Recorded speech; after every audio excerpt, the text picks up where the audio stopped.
O Victor perguntou sobre eu ter mencionado isso num vídeo anterior, de que isso aqui não determina uma função de x, só que a gente pode fingir que é uma função. Isso, pelo visto, ficou um pouco confuso para ele.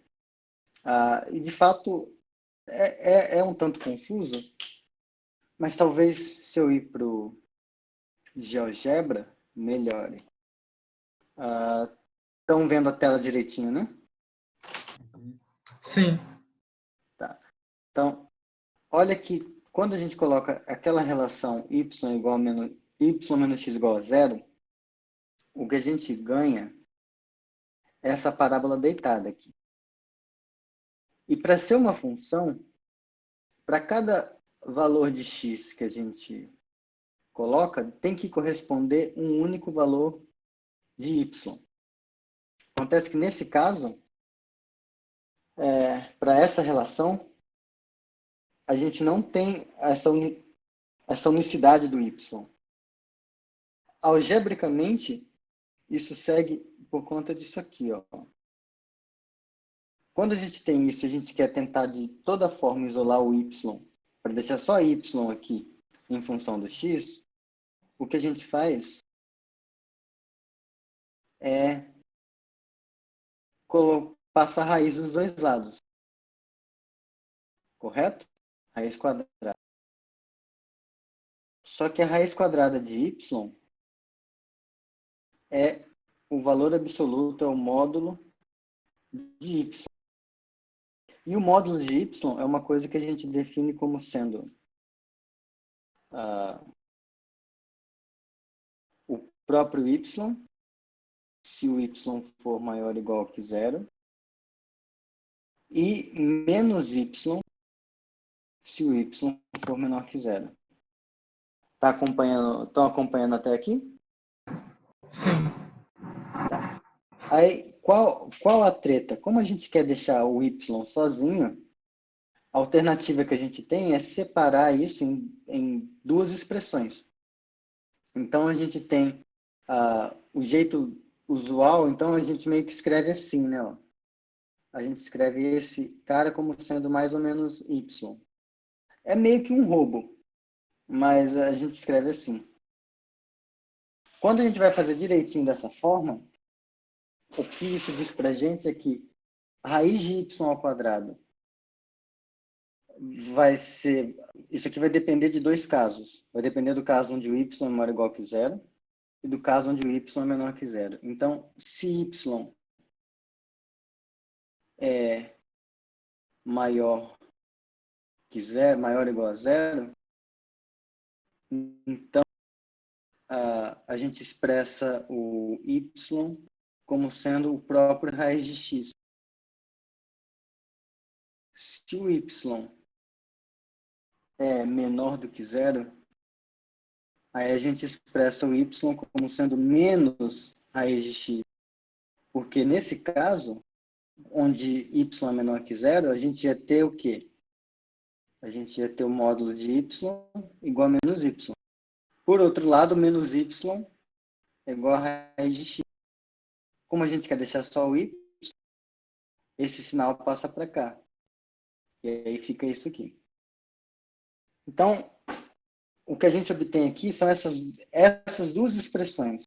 Essa expressão e essa expressão para y. E cada uma delas é uma função. E quando a gente olha o gráfico dessas amiguinhas, quando a gente vem para cá, deixa eu colocar aqui y igual a raiz de x. Ué. Ele não precisa da barra, tá? SQRT de x. Então, olha, eu vou sumir com o gráfico da parábola original. Em verde, está só o gráfico do y igual a raiz de x.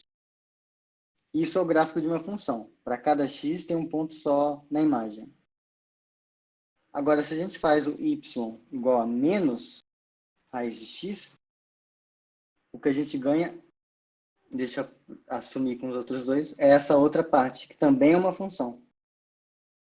Só que quando a gente tenta expressar esse gráfico com uma relação algébrica só, que no caso é o y² menos x, esse gráfico não é o de uma função, mas aos pedaços a gente consegue representar ele como sendo gráfico de funções.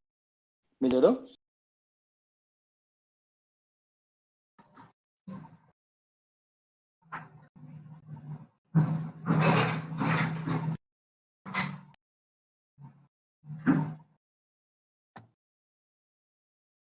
Ué.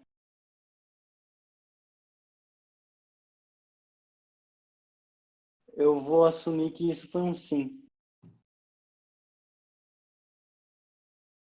Foi um sim. Desculpa, professor. Minha conexão tá meio ruim também. Não, não, tudo bem, eu sei como é. Ah, mas então, alguém que tinha dúvida nisso ainda está com dúvida? Querem que eu fale mais alguma coisa disso? Ou prosseguimos para outras dúvidas? Segue. Ok, sigo. Segue o jogo. Então, a outra coisa, eu não coloquei o link dessa lousa porque, em geral, está todo mundo acompanhando pelo streaming, tá? Mas aí, se alguém não estiver conseguindo acompanhar pelo streaming, me fala que eu passo o link da lousa. Tá. Então, prosseguindo. Eu estou deixando a lousa preta porque, aparentemente, ela é melhor de ver, mas se tiverem alguma objeção, eu troco. Dúvidas ou exemplos sobre máximos e mínimos?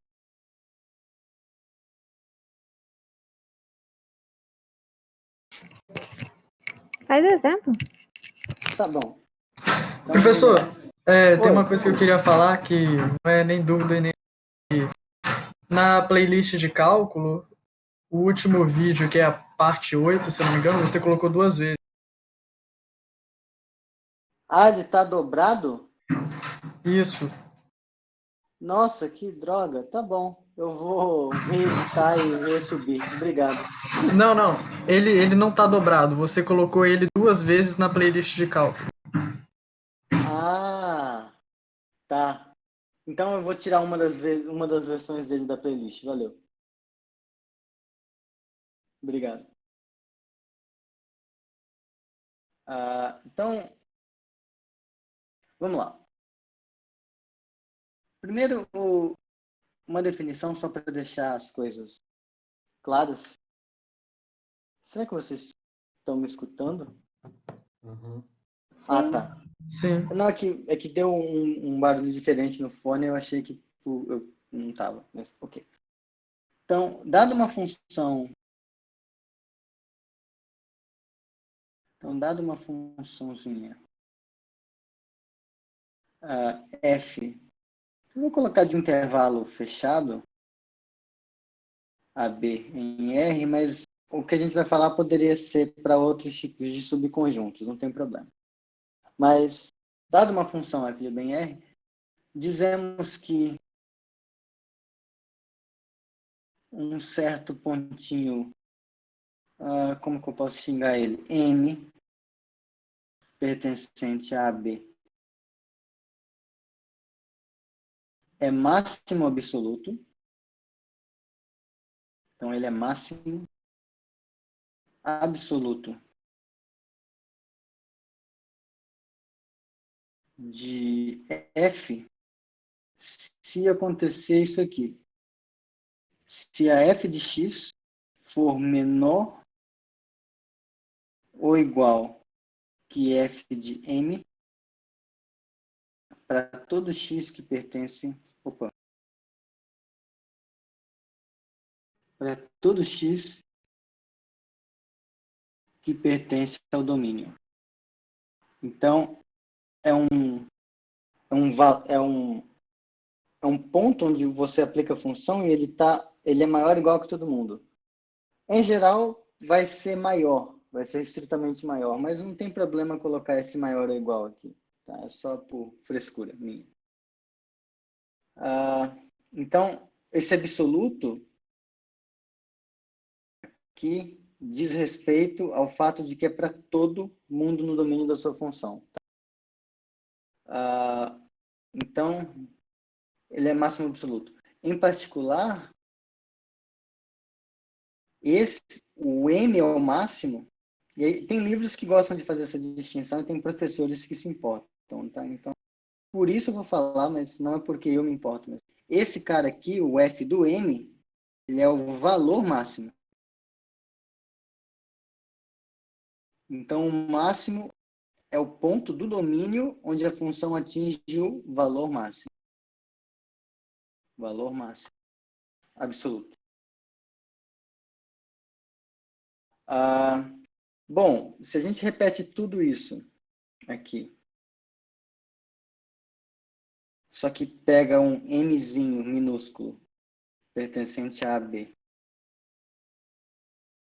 ele é mínimo absoluto, surprise, se acontece a versão dual desse negócio, ele é mínimo absoluto,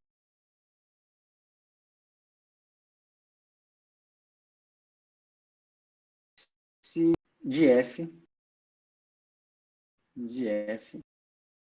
se ocorre F de Mzinho menor ou igual que F de X, para todo x que está no domínio da sua função. Então, isso é só para deixar as nomenclaturas bem definidas, tá? Esse cara aqui, então, de modo análogo aqui, ele é o valor mínimo.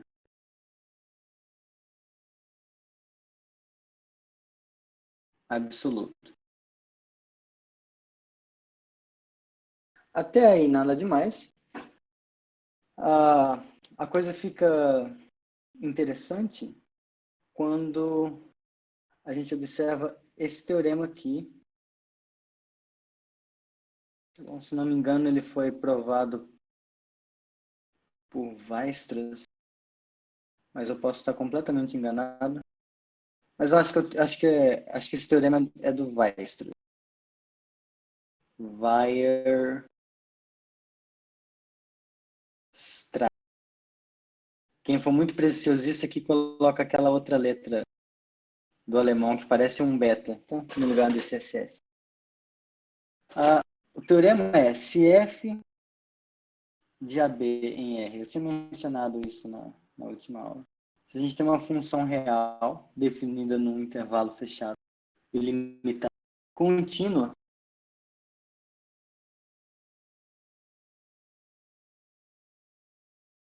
então a F tem máximo e mínimo absoluto.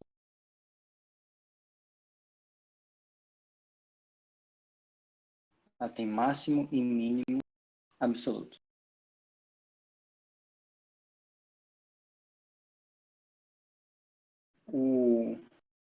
O argumento para esse tipo de coisa é aquele de você tentar desenhar o gráfico sem tirar o lápis do papel.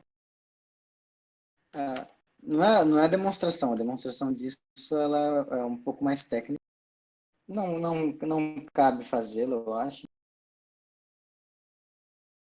Até porque, sinceramente, eu não sei fazer ela sem usar canhões de topologia. Então tá, aqui está o A, está o B. Se a gente for tentar desenhar o gráfico de uma função aqui, que não tem máximo, então ela teria que explodir, certo? Só que para ela explodir em algum ponto e estando definida em todos os pontos, em algum momento ela ia ter que ficar descontínua. Ia ter que dar um salto. E aí a função não ia ser mais contínua em todo o intervalo. Da mesma forma, se a gente tivesse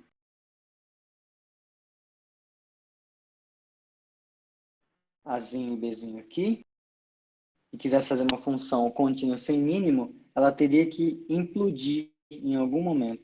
Ela teria que fazer isso. E nesse ponto a função não seria contínua. Tá. Um exemplo que mata as duas coisas de uma vez só, fazer isso aqui, ó. Pronto. Essa função não tem nem máximo nem mínimo, mas ela é descontínua bem aqui. Então tá, funções contínuas têm máximo e mínimo. E se a gente lembra que funções a gente usa para modelar fenômenos, sejam fenômenos econômicos, biológicos, físicos, etc., significa que se esse fenômeno é contínuo, ou o que modela ele é uma função contínua, a gente consegue, em teoria, encontrar um ponto onde esse determinada coisa modelada vai atingir um valor máximo e vai atingir um valor mínimo. E então é interessante a gente ter métodos para encontrar isso. Para funções contínuas em geral, métodos computacionais eu desconheço, porque funções contínuas que não satisfazem esses outros critérios que a gente vai usar, elas são bem teóricas, então meio que dane-se elas. Mas a gente usa a ideia de máximos e mínimos locais, tá bom? Já vai ficar interessante, eu prometo. Então, máximo local,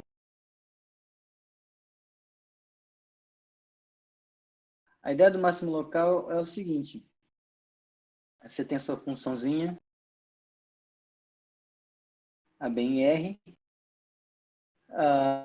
e um Mzinho, um M maiúsculo pertencente a B.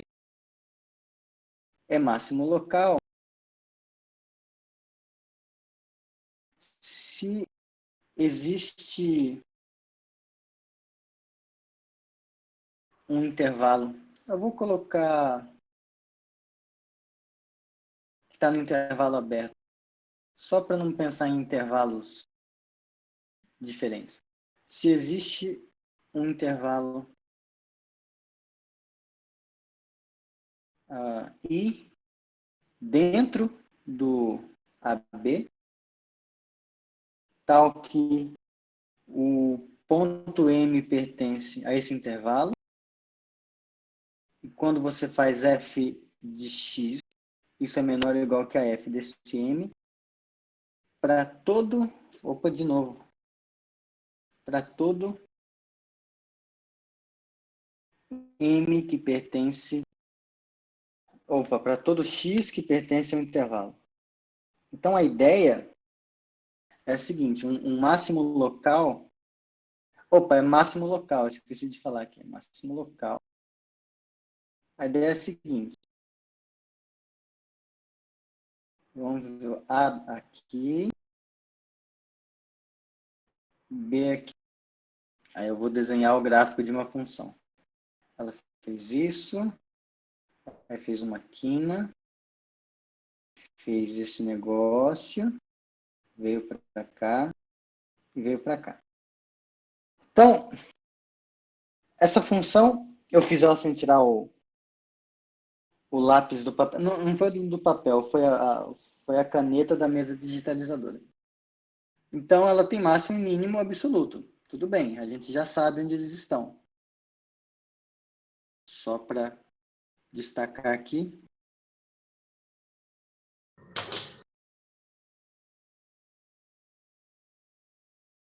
Sim. Aham.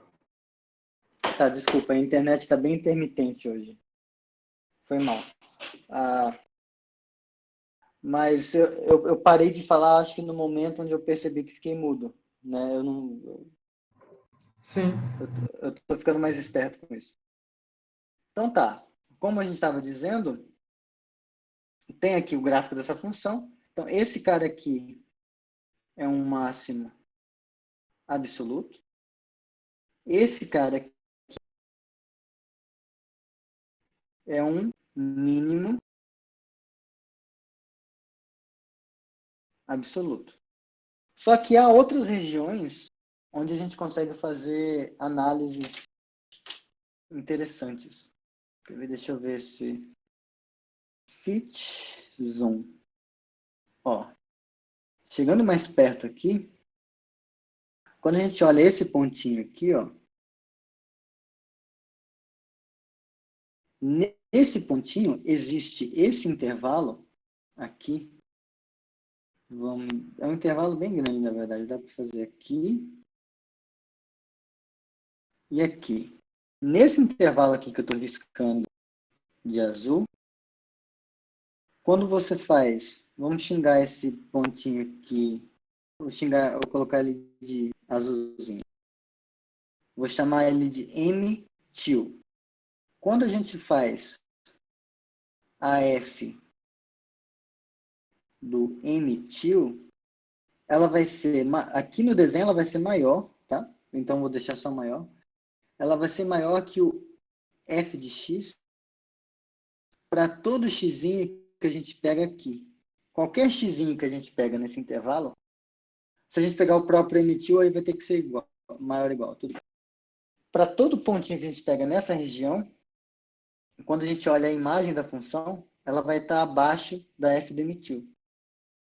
Só que o M-til, ele não é máximo absoluto, ele não é máximo da função toda, porque tem esse M aqui, tem esse outro cara aqui, que está maior que ele. Só que nessa região aqui, quando você esquece que existe esse restante, quem manda, quem é o máximo, é o M-til.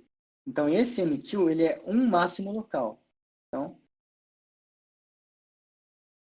esse sujeitinho aqui, onde eu escrever aqui, ele é um máximo local. E a ideia para os mínimos locais é a mesma. Por exemplo, quando a gente olha aqui, esse cara, você consegue um intervalinho tal que a imagem da função por esse cara, ele é menor que todo mundo numa certa região. Então, ele vai ser um mínimo local. Então, a ideia de máximo local e mínimo local, ela é essa, que você restringe, e aí quando você restringe nesse pedacinho, é como se fosse um máximo absoluto, só que só daquele pedaço. Ficou claro?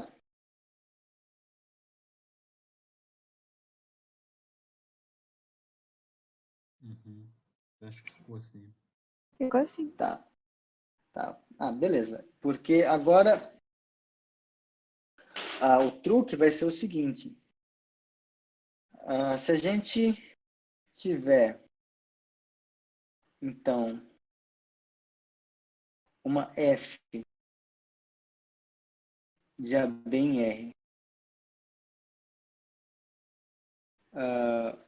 contínua, e mais do que isso, deixa só eu checar aqui para ver se não estou comendo hipótese.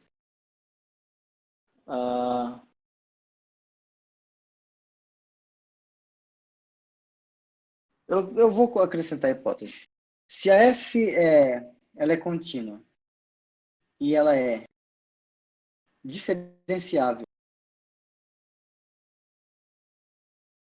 ou seja, ela é derivável, tem derivada, num pontinho C que pertence ao intervalo aberto AB, esse aqui vão ser as nossas hipóteses. Se isso aqui acontece e C é máximo ou mínimo local,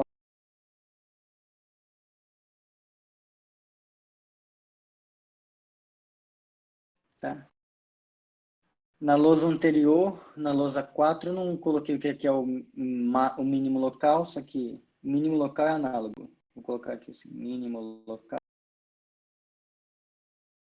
é análogo. Expliquei com desenho. Então, voltando.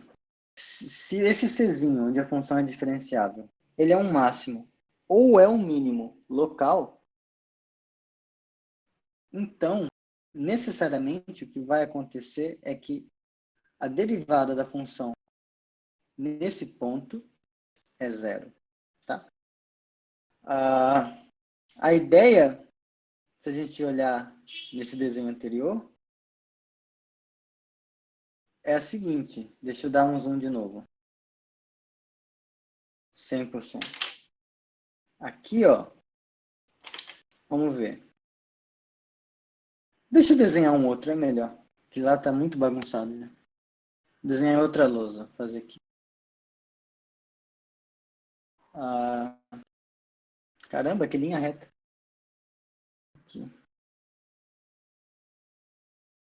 Vou fazer uma situação assim. Aí tem uma quina. Aí tem um negócio assim. E foi. E aí a função está definida aqui e aqui. Então, o que o teorema está falando é o seguinte. Se a função, se num ponto C, onde a função é diferenciável, ela ela é máximo ou mínimo local, então a derivada da função no ponto é zero. Então vamos ver aqui os mínimos e máximos locais dessa função, segundo por esse desenho. Os máximos e mínimos locais são aqui, aqui, aqui e aqui.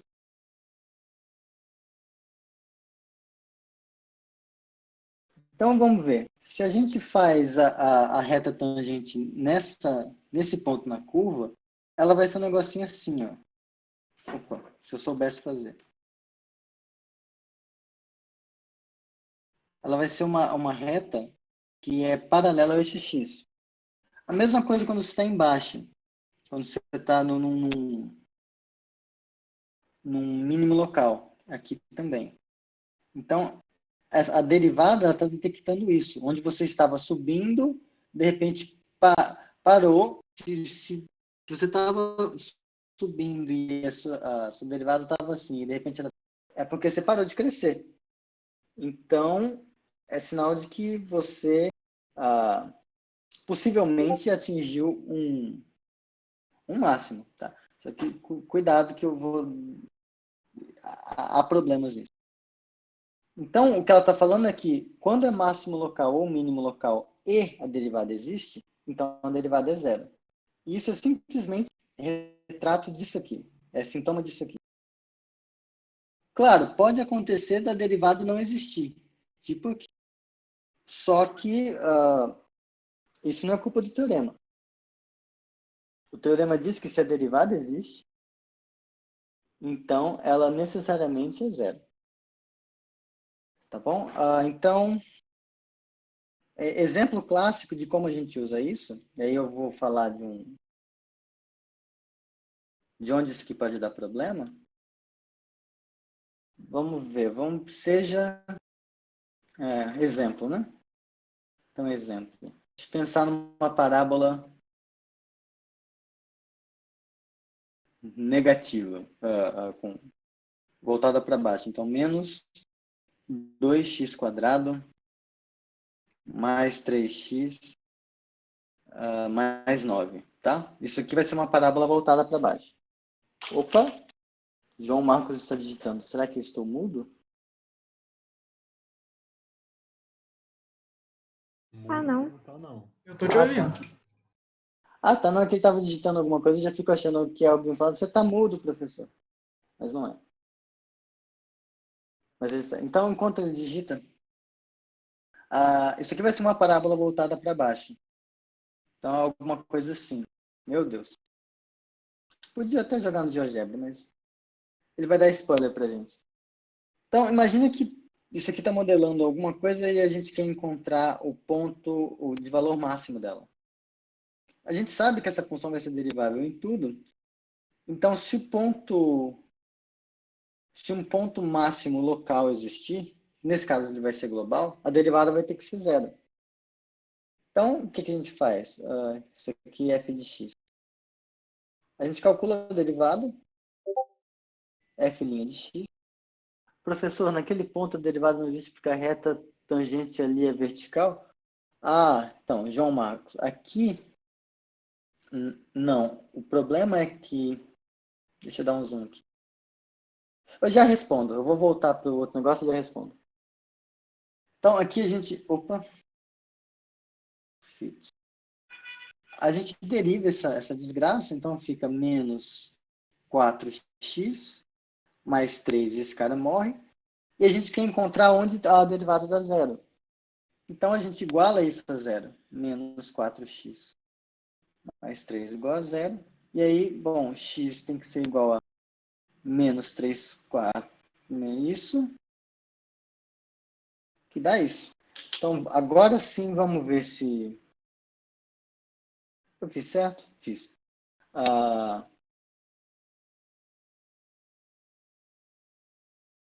Ué, o que aconteceu? Eu quero vir para cá. Pronto. Deixa eu limpar isso aqui tudo. Era menos... Então, era y igual a menos 2x quadrado mais 3x mais 9. Então, é esse negócio aqui. O ponto máximo, segundo o que foi mencionado, foi em menos 3 quartos. Menos 3 quartos é 0, cadê? 0,75. Então, se a gente vier... Opa, eu não sei mexer muito bem nesse negócio. Se a gente vem para cá, 0,75, ó, tá aqui o ponto máximo, em 0,75. Então, esse desenho, inclusive, já ajuda a responder a pergunta do João Marcos. Digamos assim, que para... Vamos pensar assim. Cadê? Para você conseguir colocar uma... Para você conseguir colocar uma reta tangente em cima de uma curva, em cima de um ponto, meio que os outros pontos que estão perto dele têm que concordar com isso. Então, é como se estivesse equilibrando. É quase como se fosse um equilíbrio físico mesmo. Então, tem que ter um equilíbrio aqui. E os pontos que estão próximos, em certo sentido, eles têm que concordar. Naquele negócio que tinha uma quina maldita, a quina é abrupta. Então, meio que essa mudança abrupta, ela não possibilita que você faça que a derivada se equilibre. Analiticamente, isso significa que o limite não vai existir. Tá? O exemplo clássico é a função módulo, né? O exemplo clássico é quando você olha a função módulo, que o gráfico dela é um negócio assim. Eu tô com o GeoGebra aberto. Por que ele abre abas quando eu mando ele só trocar de lugar? Tá. O Chrome me odeia.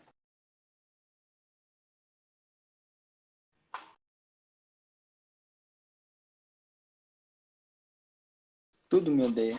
Cadê? Aqui. Esse aqui é o gráfico da função módulo, tá? Então tem essa quina aqui. Para a derivada existir, para essa derivada aqui existir, esse limite aqui precisa existir. Ó. O limite de quando você faz isso aqui sobre isso aqui com x indo para zero. O problema é que se você faz isso por aqui, se você pega valores de x que são maiores que zero para fazer essa estimativa, vai dar 1. Se você pega isso aqui para fazer, se você faz com valores negativos, isso dá menos 1. Então, analiticamente, a derivada não existe. E aí, em geral, isso se manifesta por meio de quinas, mas nem sempre é assim. Há exceções. Tudo bem até aqui?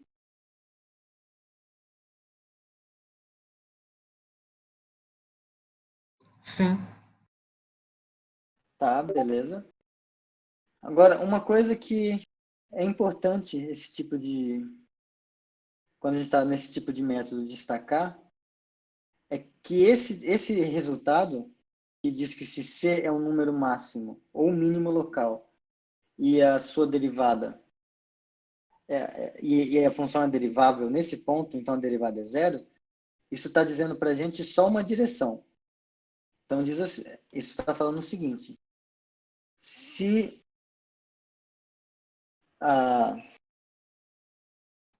é máximo local, máximo ou mínimo local, e é derivável, então a derivada no ponto é zero. O fato da derivada no ponto ser zero não permite a gente concluir o contrário. Isso aqui não necessariamente acontece. Então, pode ser que você tenha um ponto no qual a função é derivável, a derivada dá zero, e ela não é nem máximo, nem mínimo local.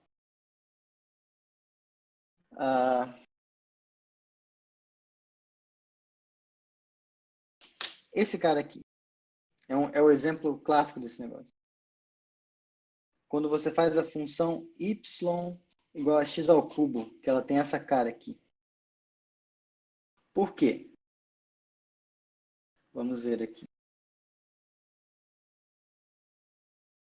Background, ok. Tá. Quando a gente pega f, então não vale a recíproca, né? A gente diria assim. Quando a gente faz f de x igual a x ao cubo, e a gente calcula a derivada é 3x ao quadrado. Em particular, quando você faz a f' de zero, isso vai ser 3 vezes zero ao quadrado, que é zero. Tá? Então, ela é um ponto onde tem derivada nula. Mas quando a gente vai olhar como a função se comporta, olha que para qualquer intervalinho que a gente pega em torno do zero, e aqui eu estou dando zoom para a gente ver qualquer intervalinho, a gente vai ter pontos nesse intervalo que vão estar dando acima da função, vão estar dando maior que zero.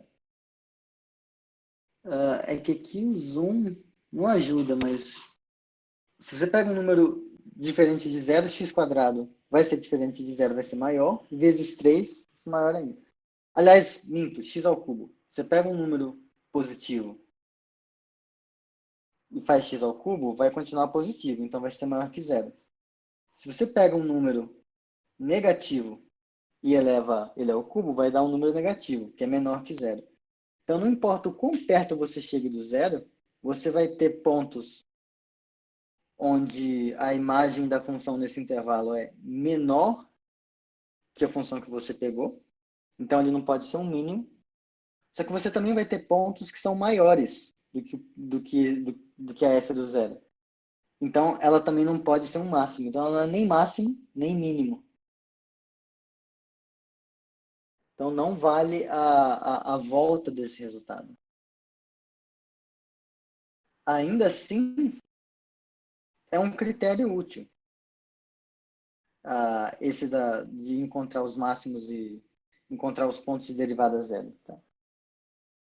Daí, para finalizar a questão do método de como você faz para calcular essas coisas, essencialmente o que se faz é o seguinte, a gente define esse tipo de coisa aqui. O Stewart chama de número. Um número crítico. Eu prefiro chamar de ponto crítico. Um número ponto crítico de f é uma função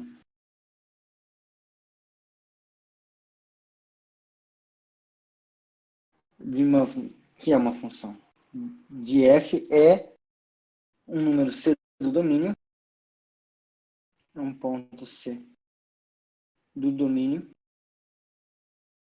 tal que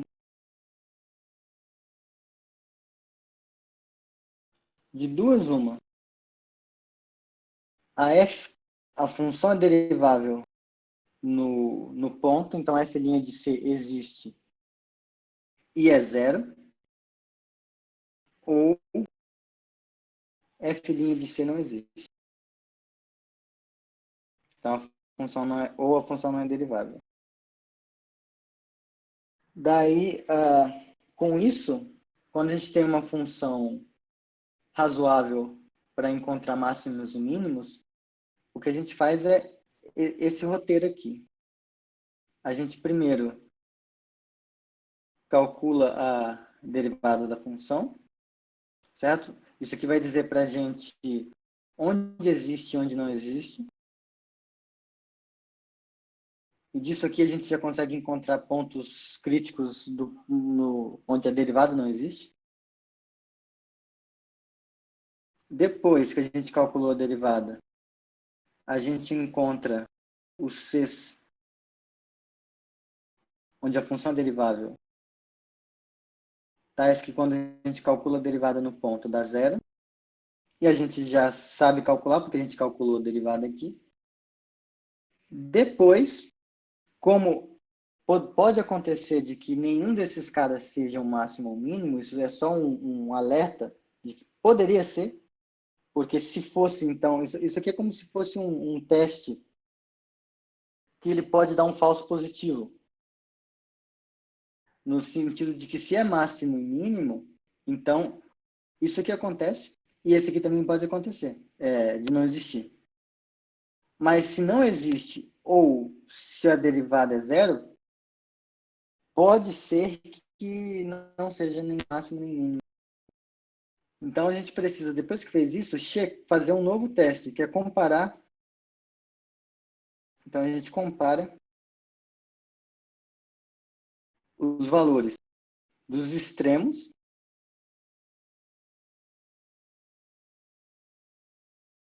com os valores da função nos pontos críticos que a gente encontrou nos passos anteriores, onde é ponto crítico.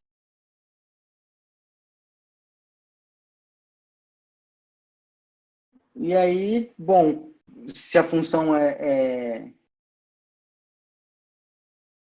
contínua, certamente vai ter um máximo e um mínimo global, absoluto. E se for uma função bem comportada, onde digamos assim, isso aqui só ocorram finitos casos disso aqui, a gente só vai ter finitos pontos onde a derivada é zero, finitos pontos onde a derivada não existe, a gente pode fazer essa comparação aqui computacionalmente. A gente pega os finitos números, calcula f neles e escolhe qual é o maior e qual é o menor. Ficou relativamente claro? Sim. Tá, que aí agora é só... Daqui em diante, os exercícios desse tipo de coisa são assim. Te dá um modelo ou te dá uma função, você pega a função, deriva. Nesses pontos aqui, se eu colocar, sei lá, x coisas assim. Você derivou alguma coisa, e aí a derivada deu uma coisa desse tipo aqui. Por exemplo, a derivada da sua função deu uma coisa assim. 1 sobre x menos 2, por exemplo, vezes alguma outra coisa, não importa aqui. Aí você já descobre que nessa função, aliás, para x menos 2 a função não vai estar definida. Deixa eu pensar em outros cenários, mas tem cenário... Tá, agora eu não vou cozinhar um de cabeça agora, mas você derivou a função e aí você encontrou... De cara você vê pontos onde a derivada não vai poder existir, por algum motivo. O limite não vai existir. Então, tá. Ponto crítico. Coloca no balde de ponto crítico. Agora, vê onde faz sentido. Então, igual a zero. Resolve a equação. Esses pontos, quando eu jogo na derivada, vai dar zero. Então, ótimo. Joga nos pontos críticos. Pega agora todos os pontos críticos, calcula a função neles e aí compara com a f no extremo e no outro extremo. E aí, se tira qual é maior e qual é menor e acabou. Essencialmente isso. Que horas são? Eu falo demais, é 2h20.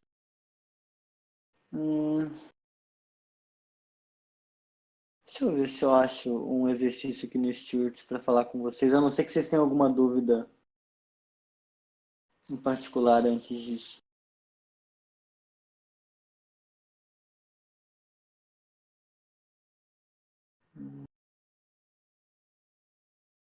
Essa aqui. Tá. Fazer só para finalizar, já que não manifestaram dúvidas, deixa eu ver se às vezes manifestaram em texto, né? E eu não vi. Não manifestaram em texto, tá. É um exercício do Stuart, é o exercício 25 do sexta edição. Qual... mas só você dar um print, né? Eu sou idiota. Screen. Esse exercício aqui é legal. Eu vou jogar ele aqui.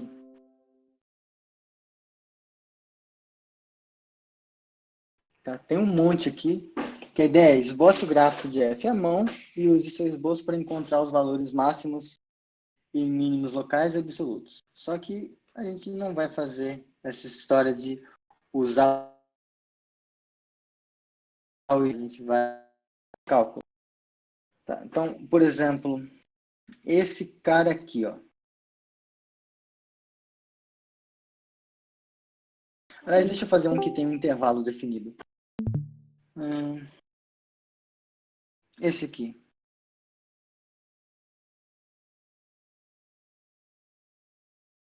Então, tem a função f de t igual a 1 sobre t, e ele quer que a gente encontre máximos e mínimos no intervalo que vai de 0 até 1. Então, aquilo que eu falei. Derivada da f' de t. A derivada da f de t elevado a menos 1. Isso aqui é menos 1 sobre 4. O único ponto onde isso aqui daria bagunça é 0, mas nem a f estão definidas em t igual a 0, e tampouco o intervalo que o exercício sugere, ele se importa com t igual a 0. Então, não há pontos onde a derivada não existe. Agora a gente vai e faz. F de t igual a menos 1. Então, a gente agora iguala esse negócio. A gente faz isso igual a 0. Quais são os valores de t que fazem isso igual a 0?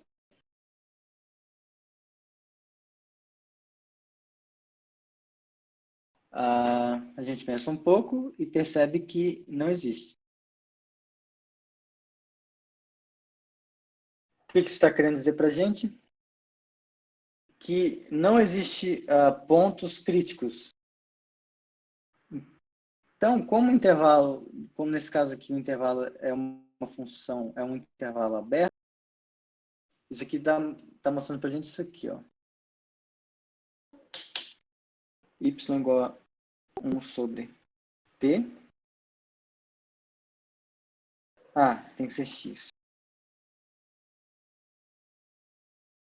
Tá? E ele só quer olhar a parte onde 0 é menor que x, que é menor que 1. Então, vamos olhar essa função nessa região que eu grifei aqui. Não tem máximo, porque ela explode em 0. Então, quanto mais a gente vem para cá, maior o valor que a gente tem, então nunca vai ter um máximo. Por outro lado, se a gente vai se aproximando do 1, por mais que a gente pegue um pontinho perto do 1, deixa eu pegar esse ponto aqui. Peguei esse ponto aqui. Eu não consigo pegar, quero pegar esse ponto aqui. Não, aqui. Ele não quer fazer o ponto, mas vou colocar o ponto, o cursor do mouse aqui, ó. Tá bem pertinho. Conforme eu vou dando zoom, a gente consegue encontrar pontos que estão menores. Se eu faço isso aqui agora, eu vou conseguir encontrar pontos que estão menores.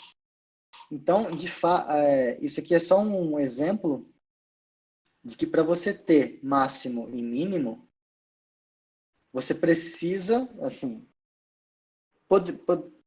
poderia ser que a função tivesse, mas para você conseguir garantir mesmo, o intervalo tem que ser fechado. E o intervalo que esse exercício pediu aqui era aberto. Se, por outro lado, a gente tivesse considerado, em vez de ser um intervalo 0 menor que t menor que 1, se a gente tivesse considerado esse caso menor que 1, nesse caso, a função ainda não ia ter pontos críticos, tá? Porque isso aqui, essa equação não tem solução. Só que você ainda ia ter que comparar os extremos. Você ainda f do A e então, nesse caso, você ia ter esse intervalo, em vez de ser essa região que eu fiz, eu sou uma negação no GeoGebra. Seria essa região aqui, meio, é menor ou igual? Menor que x, menor ou igual que 1. Então, aqui, ele de fato vai atingir um máximo e um mínimo. Um vai ser aqui e o outro vai ser aqui. Que em algum momento ele vai aceitar marcar o ponto, mas... Tá bom? Pode ter sido um exemplo meio ruim. Vocês querem, algum desses que está na lousa, vocês gostariam que eu fizesse? Assim, vamos me pedir o da tangente, quer ver?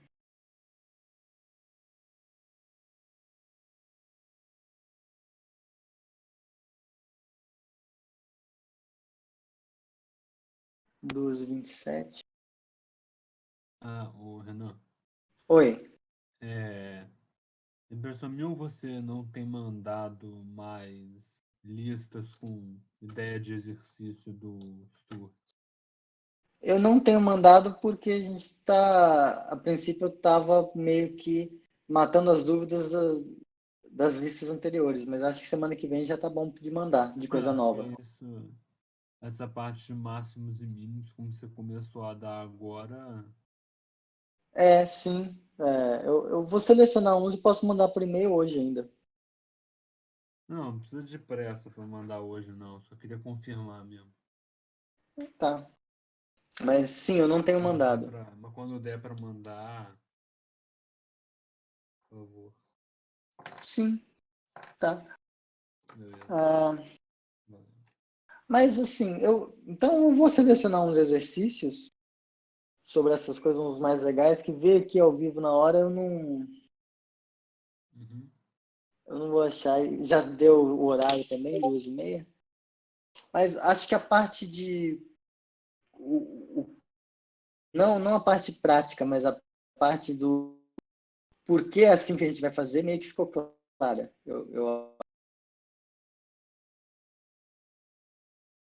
Mas se não tiver ficado, vocês podem mandar dúvidas, enfim. E se puder fazer o da tangente. Tá, o João Marcos pediu da tangente. Vamos fazer o da tangente antes de acabar. Então. Eu demoro para ver esse Pediu negócio. só porque você falou. Pode ser. Agora a culpa é da vítima, né? Tudo bem. Então, o exercício era f de θ igual a tangente de θ e ele quer encontrar os pontos de máximo e mínimo nesse intervalo, menos π sobre 4, aberto em π sobre 2. Tá, vamos ver. Primeira coisa, derivada da tangente. Derivada da tangente é a derivada do... Vocês ainda estão me escutando? Sim. Tá. É a derivada do seno de θ sobre o cosseno de θ. Eu não sei essas coisas de cabeça, tá? Então fica cosseno ao quadrado θ, derivada do seno de θ vezes cosseno, menos o seno vezes a derivada do cosseno, que é menos seno. Então, menos com menos vai ficar mais. Então, aqui vai ser derivada do seno é cosseno, vai ficar cosseno ao quadrado de θ. Aqui vai ficar mais seno ao quadrado de θ sobre cosseno ao quadrado de θ.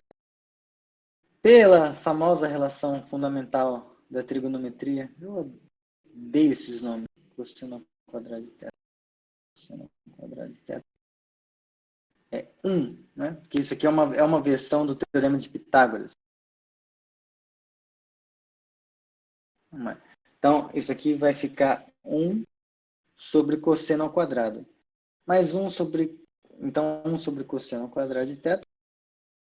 Ou, se preferir, 1 sobre cosseno é secante. Então, é secante ao quadrado de θ.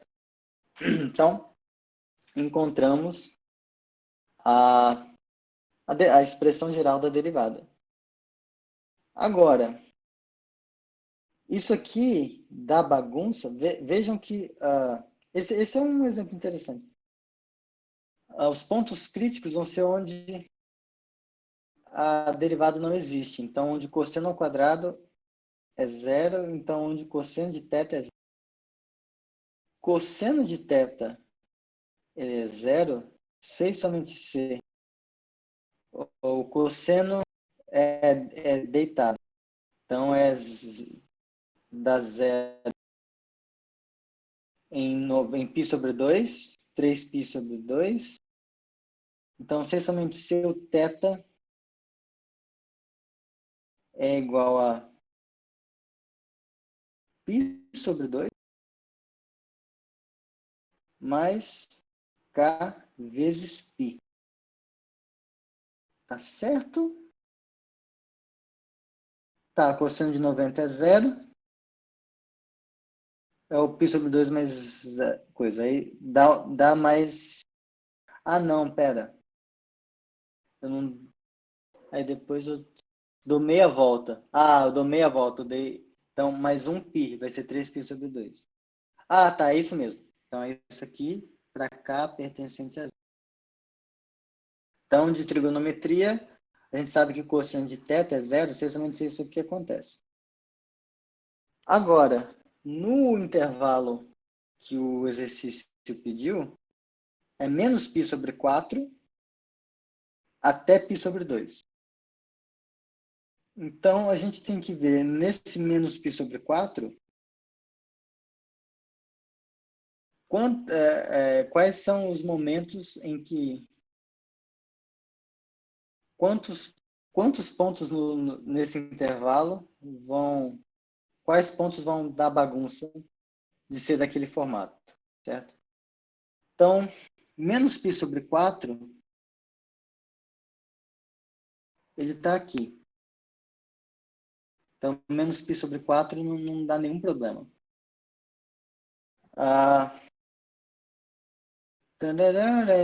Só dá problema aqui, ó, que o intervalo que o exercício pediu, então, seria esse aqui, ó. Fechado em menos π sobre 4, aberto em π sobre 2. Estão comigo?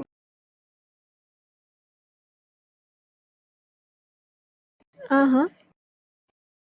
Então, cadê? Esse rapaz aqui, o único ponto possivelmente crítico dele seria em π sobre 2. Só que em π sobre 2, a tangente também não está... A tangente não está definida. Então, não tem ponto nesse intervalo onde a derivada não existe. Porque... Isso. Exatamente. Tá. Agora, a gente pode olhar de novo se vai ter algum ponto onde a derivada dá zero. E, de novo, isso aqui não tem como acontecer, porque nos pontos onde isso está definido, esse cara é diferente de zero, e 1 dividido por uma coisa diferente de zero não é zero. Então, não tem pontos críticos. Então, a gente só pode comparar com o único cara que a gente... O que a gente pode fazer é avaliar qual é o valor da tangente de menos π sobre 4. A tangente de menos π sobre 4 é seno de menos π sobre 4 sobre cosseno de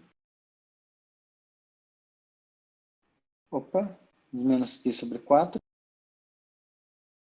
mas esse aqui é o de...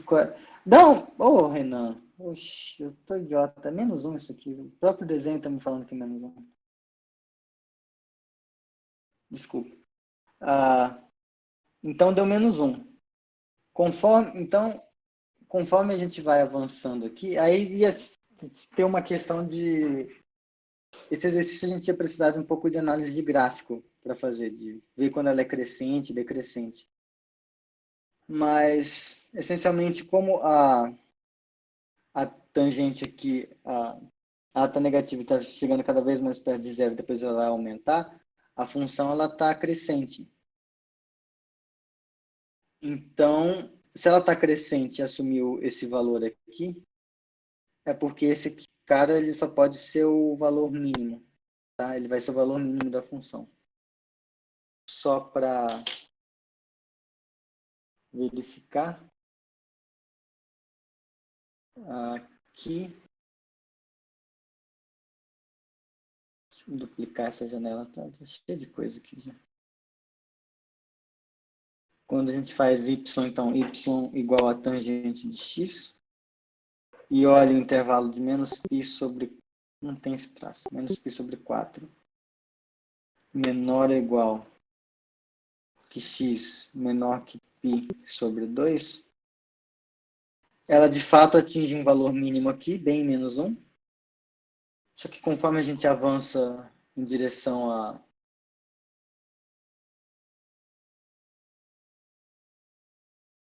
ao π sobre 2, a função explode. Então ela não tem máximo, mas nesse intervalo ela tem um mínimo. Tá? Mas esse tipo de coisa vai ficar mais claro ao longo do tempo. Beleza, pessoal? Já tomei demais o tempo de vocês, é 2h38 já. Tá bom? Eu vou encerrar o